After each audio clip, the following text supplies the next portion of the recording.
So folk, I was recommended to check out this article by Teen Vogue, and it just so happens to be on capitalism. I'm not really someone that's really big into all the fashion etc, because it's not really one of my interests. I had to study fashion photography when studying photography, and for the sake of mood boards I had to get these types of magazines etc, used for influence etc for doing a fashion shoot. I mean, just looking through this particular magazine alone, you can bloody well see that it has capitalism written all over it. It's got capitalism with regards to their fashion, all their clothing, all the jewellery, and if it's not jewellery then it's these perfumes etc. So capitalism is literally littered all over their entire organisation. Let's just cut straight to the chase and get right down to Teen Vogue's article. So here we have the article. So as the person goes on to say, what capitalism is and how it affects people. What capitalism is, how it works, and who is for and against it, by Kim Kelly. Now I'm guessing this is a woman that's writing this. I'm not sure. Let's just go on. It says, capitalism is defined as an economic system in which countries' trade, industry and profits are controlled by private companies instead of by people whose time and labour powers those companies. They're going down the road of saying that capitalism is basically owned by private business owners, the private individuals,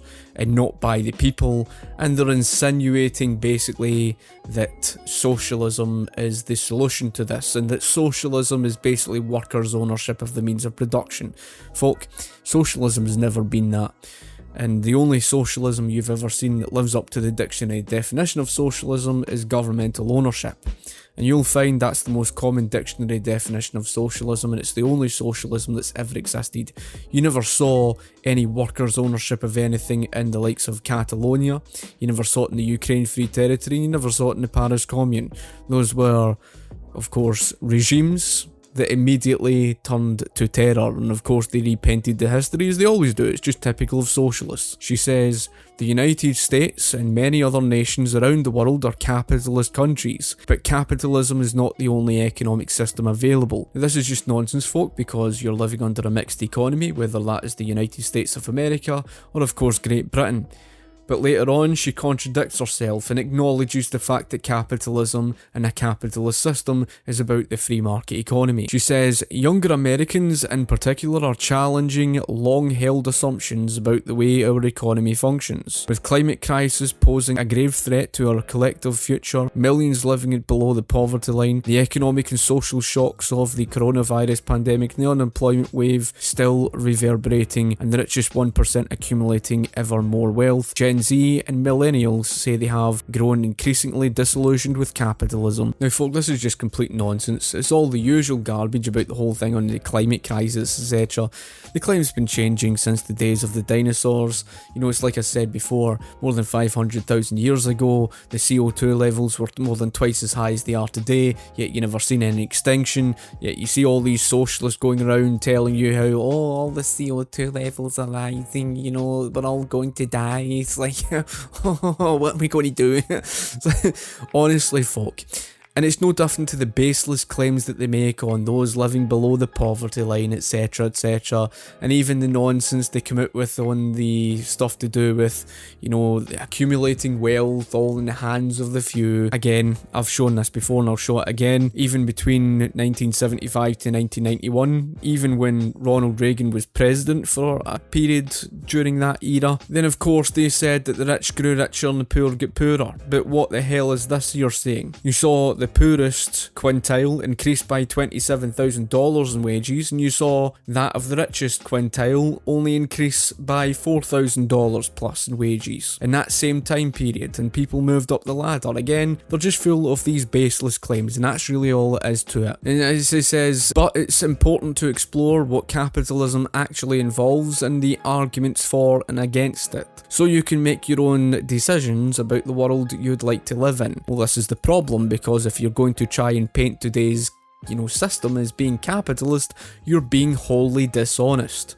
And of course we'll see that contradiction in a minute. She says, where did capitalism come from? Now this is fantastic. She says, the origins of capitalism are complicated. Well, no, it's not really complicated because collectivism dominated the earth for centuries. So as she says, the origins of capitalism are complicated and stretch back to the 16th century when the British systems of power largely collapsed after the Black Death, a deadly plague that killed off up to 60% of Europe's entire population. A newly formed class of merchants began to trade with foreign countries, and this newfound demand for exports hurt local economies and began to dictate overall production and pricing of goods. It also led to the spread of colonialism, slavery, and imperialism. So basically what this person's trying to tell you, they're trying to say that back in that time period of the 1600s and even the 1500s with regards to what they're going on about, well, this has been the 16th century, so you're talking about the 1500s, when feudalism dominated the likes of Britain, etc. She's trying to paint that as something to do with capitalism. And what dominated the earth in terms of the economy was mercantilism. And mercantilism had dominated Britain for centuries. That had been the case even throughout the Industrial Revolution. And mercantilism was the enemy of capitalism. That's why you saw the capitalist revolution, otherwise known as the American Revolutionary War. What do you think the American Revolutionary War was? It was a revolution fighting against the British mercantilism to overthrow all the mercantilist, socialist, protectionist tariffs. That's why the Sugar Act in 1764 was put an end to by the capitalist class.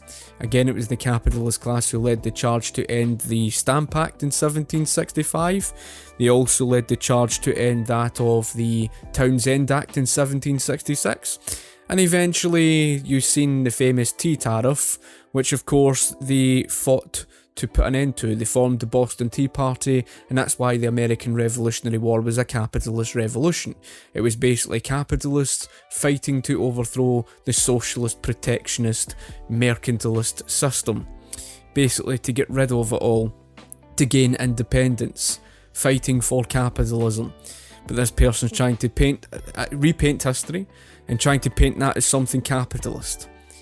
She just thinks it's just a case of just mentioning about the trade or whatever, and somehow this is what led to the devastation of people losing work, etc. Nothing at all to do with that, folk. In fact, before the Industrial Revolution you saw periodical famines. You know why that was caused? That was caused by all the communal ownership of agriculture. Now, the agrarian economy dominated the earth, before the Industrial Revolution. And of course, that was just unfortunate how things were.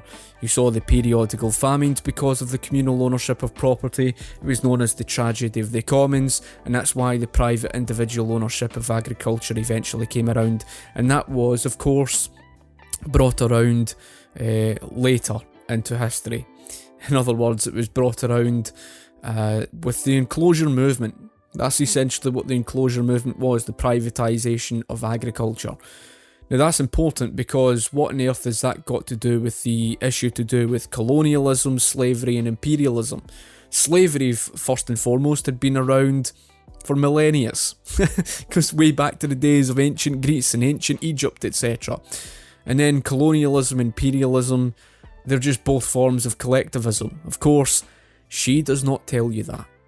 She doesn't tell you that because she wants to try and pin the blame off onto capitalism. Capitalism's an individualist system, folk. When you're speaking about that to do with colonialism and imperialism, you're essentially speaking about that to do with collectivism.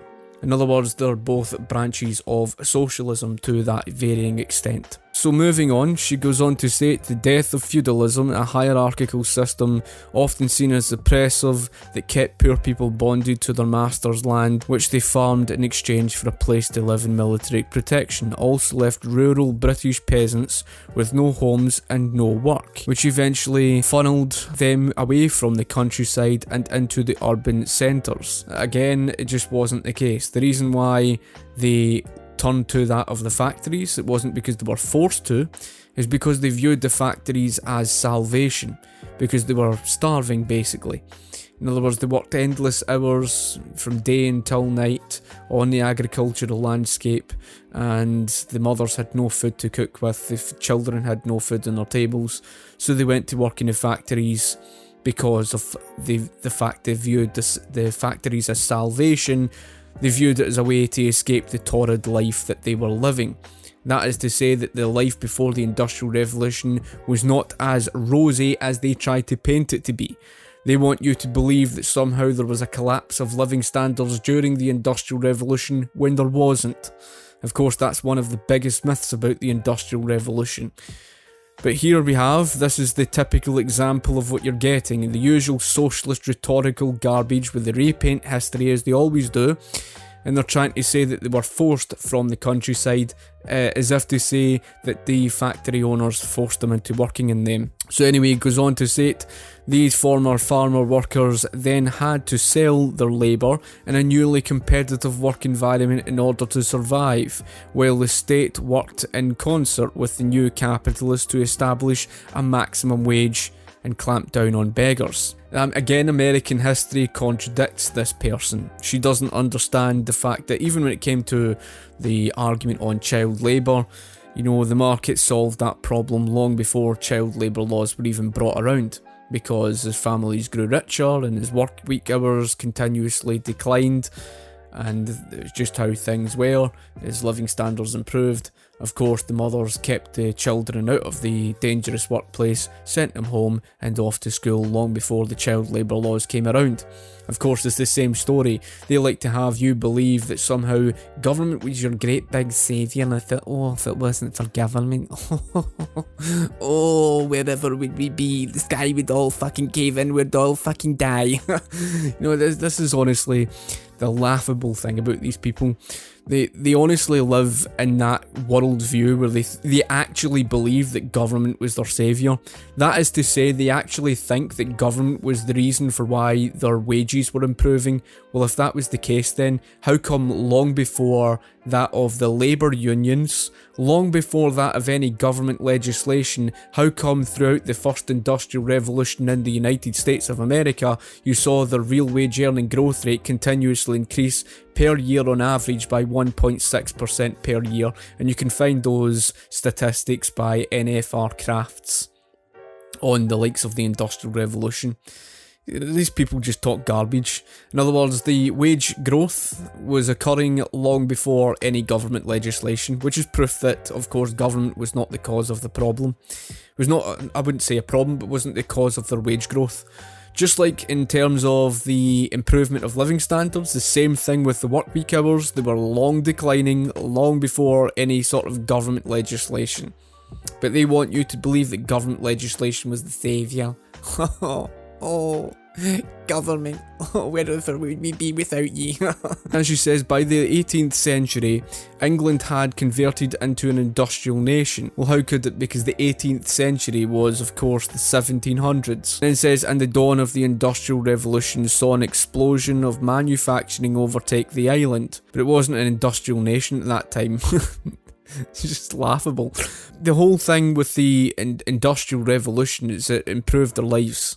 Of course, how terrible that must have been. Now it says, it is within those smoky factories and flammable textile mills that our modern idea of capitalism and the opposition to it began to fully flourish. Well, again, like I stated earlier on, it was dominated by mercantilism.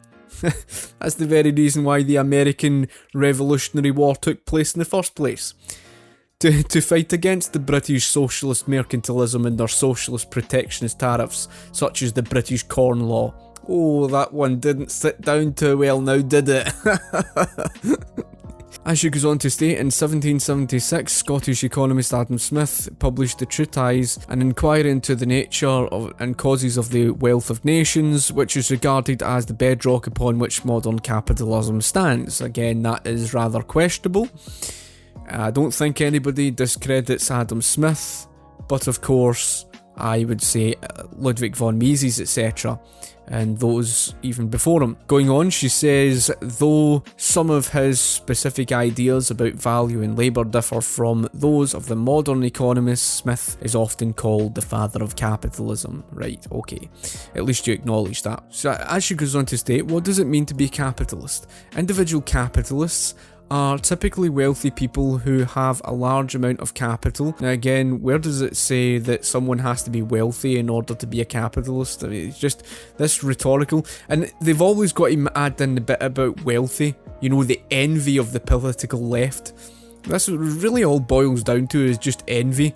Oh, they get more money than me. Oh, fucking evil. It's money or... money or other financial assets invested in business, and who benefited from the system of capitalism by making increased profits and thereby adding to their wealth. Going on about the wealth, a capitalist nation is dominated by the free market. So in other words, this person's contradicted themselves from earlier in the article. She then says, which is an economic system in which both prices and production are dictated by corporations and private companies in competition with one another, and places a heavy focus on private property, economic growth, freedom of choice, and limited government intervention. So how the hell can you then earlier on go on to state that America is a capitalist country, that the United States is a capitalist system? That's a laughing stock. This entire private sector's overregulated. It's sitting there with, you know, interest rates that are being manipulated by a central banking system, political centralisation, the absence of private individual banks being able to privately, you know, compete against one another in the absence of some centralised bank. Keyword there, centralised bank. Capitalism is decentralisation. As she goes on to state, generally, those to the right of the political spectrum tend to be pro-capitalist. Those on the left veer towards anti-capitalism. Again, this is just utter garbage, because I know a hell of a lot of people who claim to be on the right, who are so-called conservatives. I even had an argument with one of them earlier on, and this person was trying to justify all the protectionism, saying that capitalism needs to be kept in check through all the government regulation, etc., and is pretty much going down the road of, you know, saying that capitalism is not something they fully support. Now, this is coming from a conservative, and there's a hell of a lot of them out there. They are not in support of capitalism. If they were, they would be in support of free trade, because that is capitalism. If they were in support of capitalism, they would be supporting outlawing all government subsidies, but they don't. They're what you call political entrepreneurs, or supporters of political entrepreneurship. That's essentially what they are, which is essentially just saying they're subconscious corporatists. That's me putting it nicely. She says, how does capitalism impact people? Now, this is going to be a lot of fun. The kind of impact that capitalism has in your life. By the way, before we go on, you can just tell that this person is going to mention something about, you know, exploitation, or something about the boom and bust cycle, or something like that. I'd be surprised if she doesn't. It's just the usual nonsense. As she goes on to state, the kind of impact that capitalism has on your life depends on whether you are a worker or a boss. Here we go. It's the usual nonsense. For someone who owns a company and employs other workers, capitalism may make sense. What? What's stopping an individual worker going and starting up their own private business? And then she goes on to state, the more profits your company brings in, the more resources you have to share with your workers, which theoretically improves everyone's standard of living. Now, that's not theoretically, that's actually been proven, it actually does. And she goes on to state, it's all based on the principle of supply and demand. And this is a different argument. And it says, and in capitalism, consumption is king. Capitalism is merely just a system about individual owners and individual liberty, for the ability for people to freely make something of their life and to be able to produce things and benefit other people. And yes, there is consumption that is involved within a capitalist system. How else do you think you improve your material living standards, etc.? I don't understand what the problem is here. I'm not saying that capitalism's something based on perfection. That isn't the case. But what the hell are you arguing for? Are you arguing for some sort of system that puts everything to the back? It says, the problem is that many capitalist bosses aren't great at sharing the wealth, which is why one of the major critiques of capitalism is that the huge driver of inequality, both social and economic. Socialists love making baseless claims, and this is one of them. Because what wealth is not down to wages. Wealth is not down to the amount of money you put in your pocket, right? Money is merely an exchange for the goods that you buy. And consumer consumption, by the way, has been driving up. This person seems to go against consumption, as she says, consumption is king, as if they say that's a bad thing, right? It's quite laughable to say the least, because what wealth really is the material possessions you can buy and in what quantity.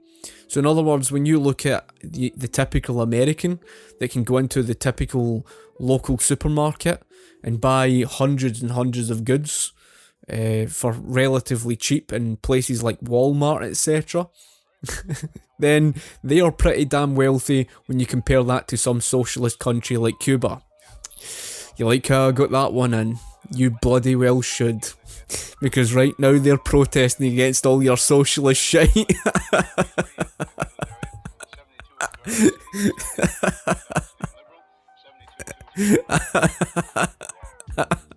As it says, capitalism takes the position that greed is good.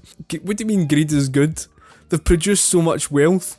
How the hell do you think you've got televisions nowadays that are worth like £400 odd, etc.? You're a laughing stock, which its supporters say is a positive thing. Greed drives profits, and profits drive innovation. Well, this goes down the road again. These economically illiterate-minded people don't even understand what profits are. Profits is the information of consumers' needs and wants. If you oppose profits, you basically oppose the consumer. That's essentially what you're saying. As you said, profits drive innovation and product development, which means there are more choices available for those who can afford them. What seems to be the issue here? Capitalism's not the cause of the problem of the inflation. Of course, that's all to blame on the socialist intervention through the market. Of course, that's something that they also don't touch upon. Surprise, surprise. It says its opponents say that capitalism is by nature exploitative and leads to a brutally divided society that tramples the working class in favour of fattening the rich's wallets. Again, just more rhetorical nonsense. And I don't think you would ever get rid of exploitation 100%.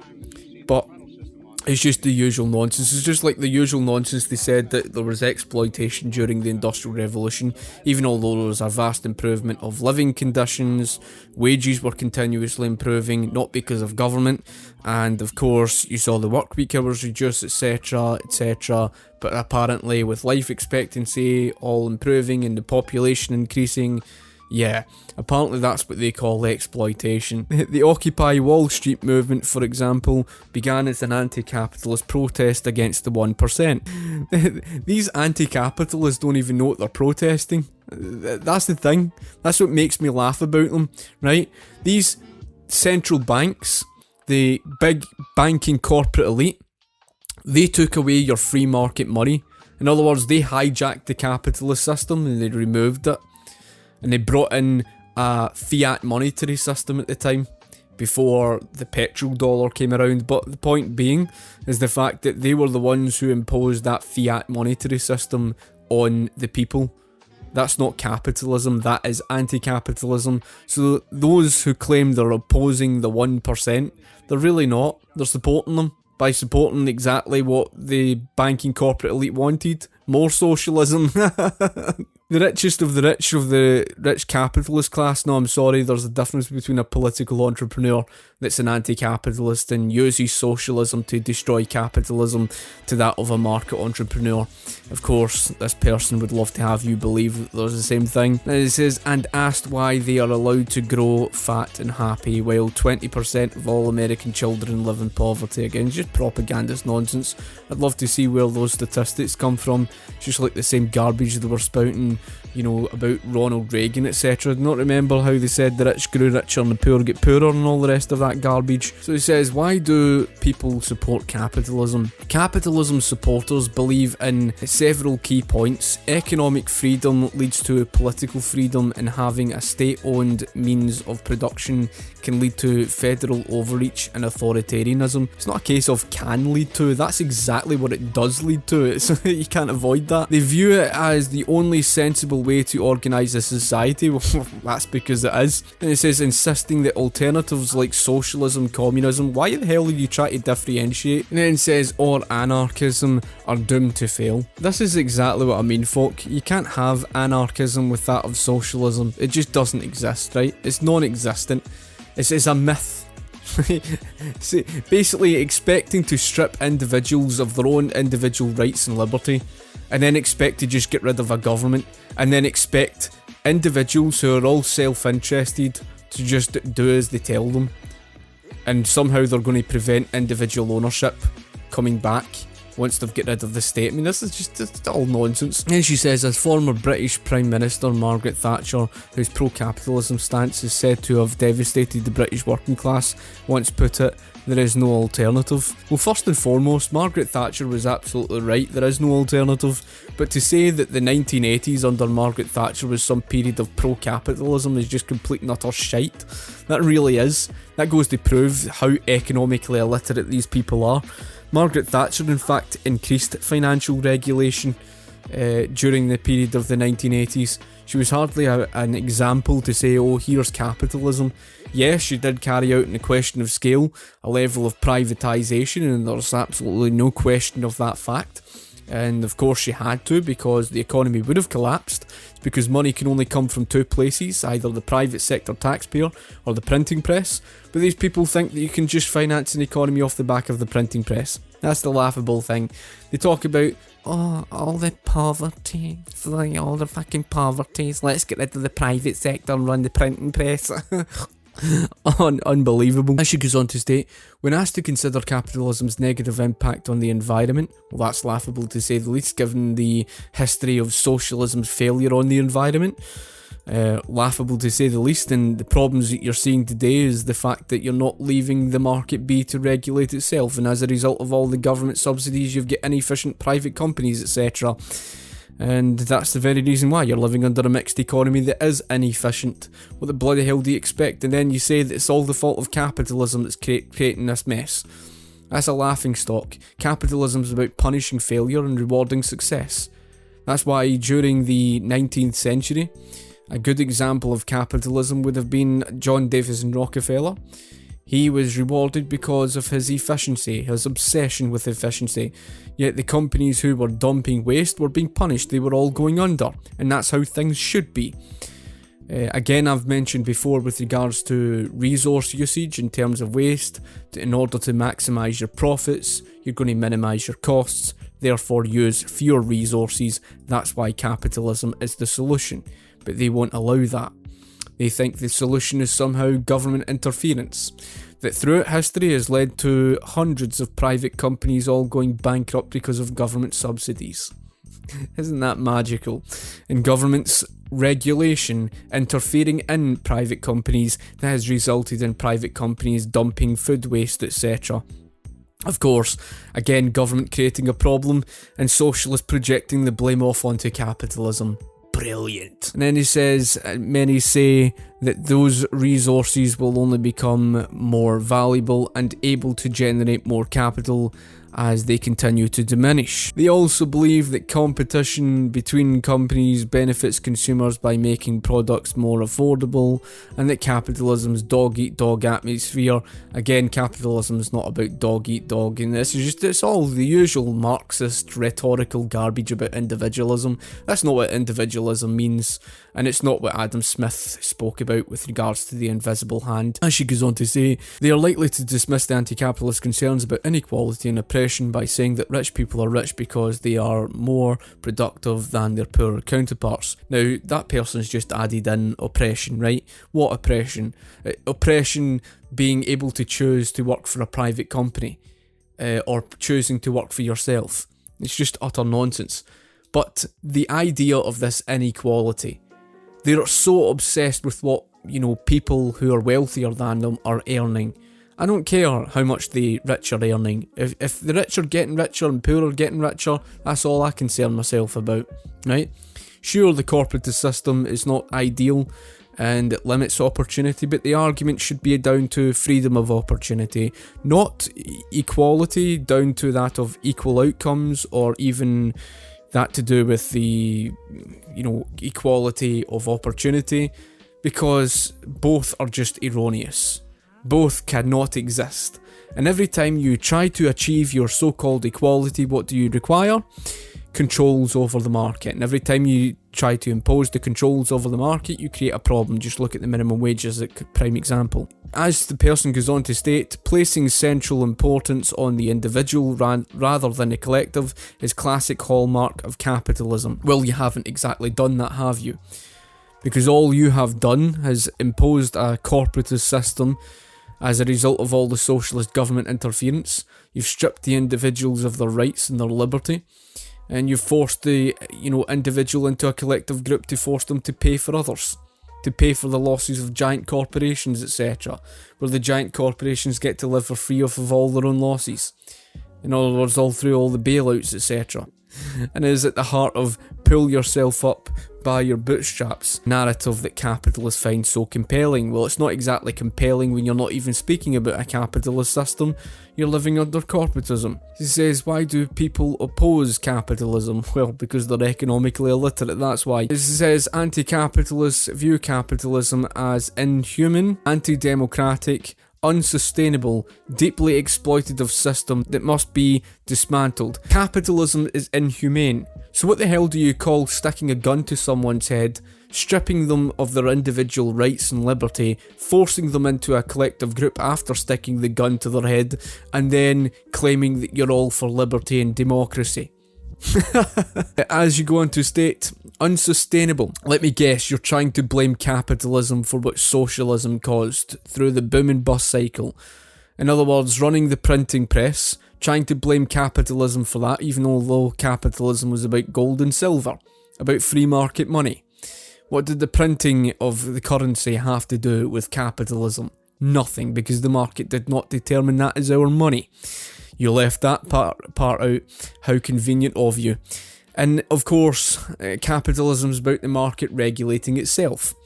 Now, isn't that quite interesting? Because the cause of the boom and bust cycle of the 20th century was the fixing of the interest rates below market value, all in the name of the socialist fixing of interest rates in the name of pump priming. He says they see it as inherently at odds with democracy because of how capitalist bosses hold power over workers in the workplace, and the fact that the more capital one accrues, the more power they have. Even although, workers have the freedom to go and start up their own private business, but there you have it. As German communist philosopher and economist Karl Marx, well, anybody who's going to quote Karl Marx, it really can't be taken seriously. It says, perhaps the most famous opponent of capitalism in history, who ironically enough helped to popularise the term. Yeah, and how well did that turn out throughout the 20th century, seeing his socialism create devastation across the planet? Quite funny that is, given the fact that we are seeing the Cuban people protesting against the socialist shite. Wrote in his book, Capital Volume 1, A Critical Analysis of Capitalist Production. Just as man governed in religion by the products of his own brain, so in capitalist production, he is governed by the products of his own hand. The essential anti-capitalist argument is that the hallmark of capitalism is poverty. Well, you've actually been contradicted by that.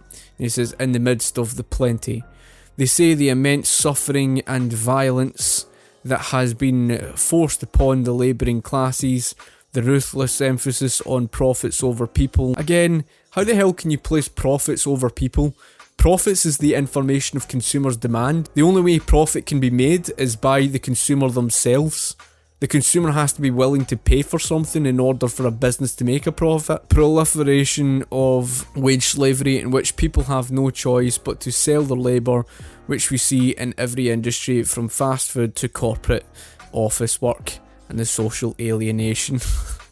Marx also emphasised the system's capacity to dehumanise workers, writing that capitalist methods of productivity mutilate the labourer into a fragment of a man, degrade him to the level of an appendage of a machine, destroy every moment of charm in his work, and turn it into hated toil. Well, that's rather quite convenient, that is, given the fact that every single socialist regime has pretty much devastated the very working man. You couldn't point to a single example in recorded history of where socialism's ever been that hasn't done that. Every single socialist country has led to complete devastation, and what that's just basically describing is just utter nonsense. How awful it must have been seeing people's material standards of living vastly improve because of the machines. Honest to God, man, these people are brainless. He says, as the looming threat of automation and erosion of public healthcare puts more pressure on the working class, its opponents worry that capitalism's thirst for profit over everything else means that those who sell their labour will be worked to death. Profits over people is just a contradiction. Profits is information driven by consumers' needs and wants. That is the information of the consumer, so you can't place profits over people because the people are the ones that drive the fucking profits. That's how stupid these people are. And if their stupidity isn't enough on that front, it's the very fact that they talk about their public healthcare. Their public healthcare was in decline because of just how shite public ownership is, faced with the economic calculation problem. How convenient, because the very reason for its failure is the absence of profits and losses. Faced with the economic calculation problem, just look at the shitty arsed NHS. A healthcare system that's been faced with massive big long waiting lines, with people left on 15-month waiting lines simply because of the absence of profits and losses, simply because it's free at the point of use. Faced with, hospital staff shortage problems because of the absence of profits and losses. But here's this person to tell you profits over everything because they've never touched an economics textbook in their life. She says, what is the difference between capitalism and socialism? The laugh of the century. The socialism that caused devastation across the entire planet Earth. That you're saying Cuban people, protest against it. But here we go. It says, capitalism and socialism are generally seen as polar opposites, so you could fucking say that again. Discussions of either system are often framed as in opposition to the other. The modern idea of socialism has roots in Greek philosopher Plato, but emerged as a popular political idea in the 19th century among German radicals like Karl Marx and Friedrich Engels. There are many forms of socialism, but at its core, socialism is an economic system in which a whole community, not just bosses or private companies, control the means of production equally. Bullshit. There's a very, very colossal difference between that of theory and practice, and that theoretical garbage that you socialists keep on spouting has never once ever existed. Never. She says the whole thing on the goal of socialism is egalitarian society. Again, the key words there, the goal of socialism, the goal, your intentions, how you intend for things to be. But just because you intend for it to be that way doesn't mean it turns out that way in practice. And you never learn. You never do. You never ever do. You're so I'll just say it. You're stupid. You're stupid. You're stupid because you think you can place theory above practice. You're stupid because you think that somehow you're just going to go down this road of your goal and achieve it, even although economic reality doesn't permit it. And human nature most certainly doesn't permit it. You're just ideologically driven, that's all what you are. And in order to achieve your egalitarian society, what do you require to achieve egalitarianism? Control over 65 million people across an entire nation. So how then are you going to have your anarchism? Your attempt for this egalitarian society. You require controls. Exactly. And control is the antithesis of liberty, by the way. As you said, run by democratically elected representatives. democratically elected. The funny thing is about that is the fact that Christian Yemyets in his book Socialism, the Failed Idea That Never Dies, he mentioned how they believe in all these aspirations, right? And every time the honeymoon phase came around of these socialist regimes like the Soviet Union of the 1930s, they boastfully, gleefully shouted from the rooftops of how democratic it was, even although it was a totalitarian regime, even although Albania, during the period of when it was a complete totalitarian dictatorship under socialism, they still called it democratic during its honeymoon phase, by the way. And yet as soon as the failure was just so extreme to the point that they could no longer ignore it, that's when they distanced themselves from it and changed their tune. They do that every single time. They did the exact same thing with Venezuela. Venezuela, during the period under Hugo Chavez, they boasted how democratic socialism looks. So look at how democratic our socialism is. Oh, it's a fucking paradise. Oh, that's lovely socialism. Oh, look at our socialism working. And then all of a sudden, what happens? Well, you know, the rest is history, folk. The same happens every single time. So as the person goes on to state, the goal of socialism is an egalitarian society run by democratically elected representatives for the benefit of all in accordance with a set of collectively determined parameters. Unlike under capitalism, industry and production is run by the state, and the acquisition of private property is seen as counterproductive. Folk, that's a contradiction. Earlier on, she basically stated that capitalism was about the freedom from government interference, and it was about that of private individual ownership, acknowledging the free market, but then contradicts herself, again, doing flip-flop, because this is all socialists are, they're all over the shop, right? And basically then goes on to state that the state runs the businesses, etc. That isn't capitalism. That really isn't. And it's not even a form of capitalism either. It's what you call, through the use of socialism, giving government control over the market, allowing the state to control and direct the private sector, which is why Nazi Germany was a socialist regime. It was collectivist. It took away private individual ownership in its true meaning, because there was no true private ownership.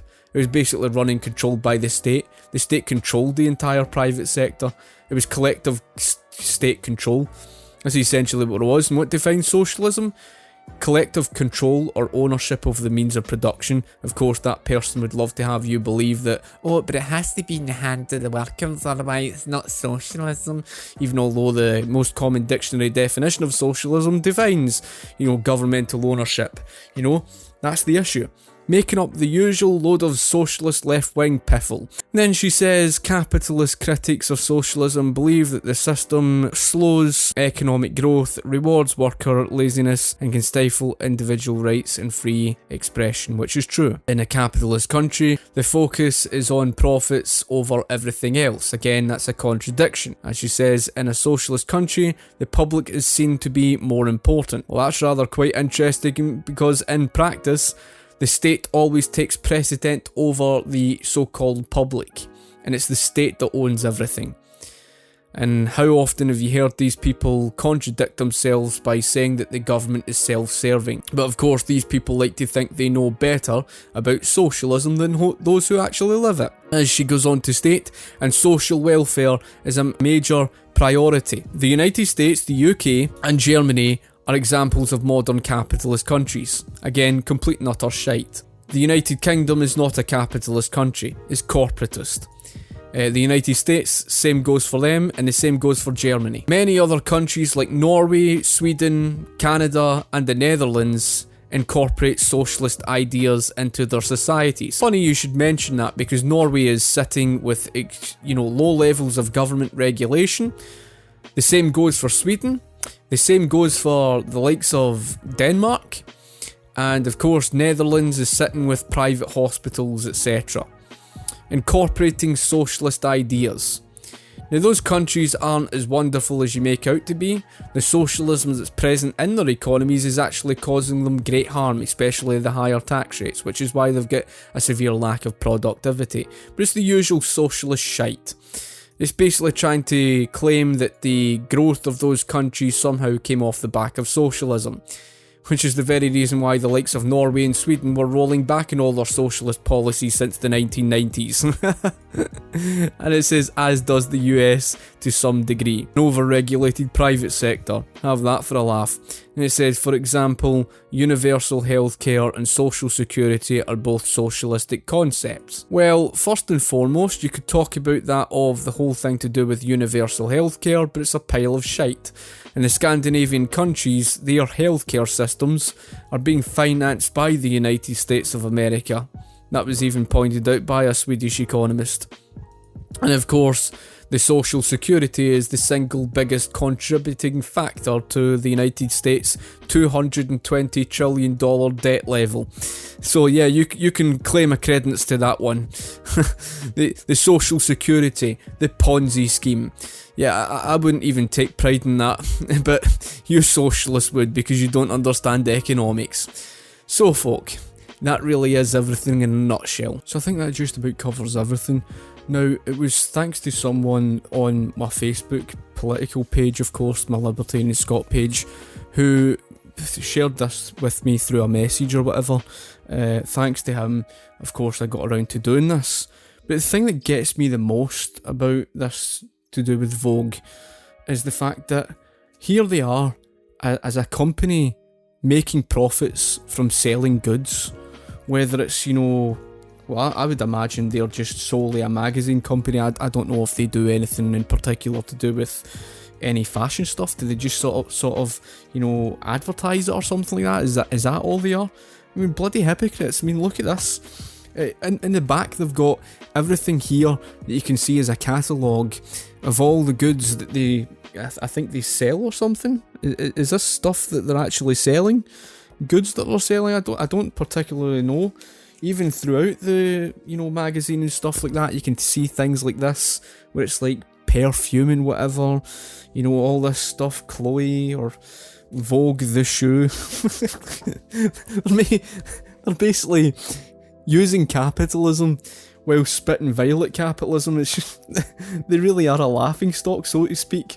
And here you have, your typical models and all the rest of it, all dressed in gear that, of course, capitalism made, and all the wonderful stuff like that, the wedding rings and stuff like that, capitalism.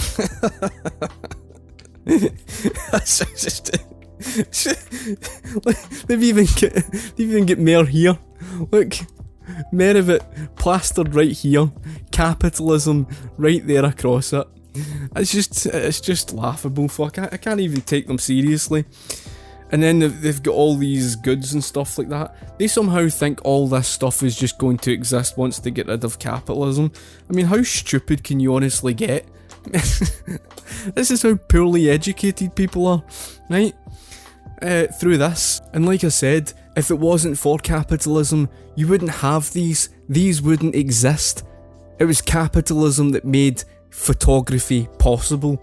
It was capitalism that produced the cameras, the lenses, etc. And that's the very reason why, folk, I found it so irritating when I was studying photography at college. Most of them utterly despised me because they understood that I support capitalism, right? And they're studying photography, something that capitalism made possible. Something that capitalism produced all the lighting gear and all sorts, the lenses, you name it, the batteries, you name it, everything was produced by capitalism. Even although you're not living under a capitalist system, it's a mixed economy between capitalism and socialism. It's capitalism that made it all possible. This is just an organisation. Like, literally, every single page you could flick through is bloody capitalism written all over it, folk. Here's more of it, more capitalism. What the? I am literally done with these. You can even see in the back. Capitalism. Fucking everywhere. It's plastered everywhere. Jesus Christ, man. See these people, they do your nutting, right? They really do your nutting. Anyway, folk, if you've got anything you would like to add in, comment in the comment section below. Be sure to like the video, share the video, and of course, I'll be sure to get back to you. Thank you for watching, and I shall talk to you later. Cheers.